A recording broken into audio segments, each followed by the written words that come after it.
বাংলাদেশ পৃথিবীর সবচেয়ে কৌশলগত সমুদ্র পথগুলির একটিকে স্পর্শ করে। দিয়েগো গার্সিয়া, বে অফ বেঙ্গল এবং মালাক্কা স্ট্রেইট। এই অঞ্চলটি ভারত মহাসাগরের সবচেয়ে গুরুত্বপূর্ণ এনার্জি হাইওয়ে। চীনের 80% তেল এই রুটেই আসে এবং বিশ্বের অর্ধেক কন্টেইনার ট্রাফিক এখানেই। আর এখানেই রয়েছে ইউএস ইন্দো প্যাসিফিক স্ট্র্যাটেজির সেন্টার পয়েন্ট। এমন অবস্থানে থেকেও বাংলাদেশ কেন আজও আঞ্চলিক নিরাপত্তার রুল মেকার নয়, বরং রুল রিসিভার? এখানেই রাজনৈতিক প্রশ্নটি সবচেয়ে তীক্ষ্ণ হয়ে ওঠে। বাংলাদেশকে শক্তিশালী নৌশক্তি হিসেবে গড়ে উঠতে না দেওয়া একটি আঞ্চলিক এবং আন্তর্জাতিক কৌশলগত সিদ্ধান্ত। বাংলাদেশের 50 বছরের প্রতিরক্ষা নীতি কখনোই ব্লু ওয়াটার নেভি লক্ষ্য করেনি। এটি শুধু বাজেটের সীমাবদ্ধতা নয়, এটি ছিল ভূরাজনৈতিকভাবে পরিকল্পিত সীমারেখা। কিন্তু প্রশ্ন হচ্ছে কেন?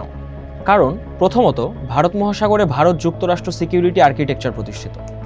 অর্থাৎ এই অঞ্চলে পশ্চিমা দৃষ্টিতে নিরাপত্তার প্রাইমারি অ্যাঙ্কর হল ইন্ডিয়া এবং ইউএসএ। এই অবস্থায় বাংলাদেশের মতো একটি মুসলিম প্রধান রাষ্ট্র যদি deep water navy, long range air power, strategic submarine arm গড়ে তুলত, তাহলে বাংলাদেশ আঞ্চলিক নিরাপত্তা কাঠামোতে একটি স্বতন্ত্র পাওয়ার সেন্টার হয়ে যেত। এটি ভারত, যুক্তরাষ্ট্র এবং আঞ্চলিক নিরাপত্তা কৌশলের সাথে সংঘর্ষ সৃষ্টি করত।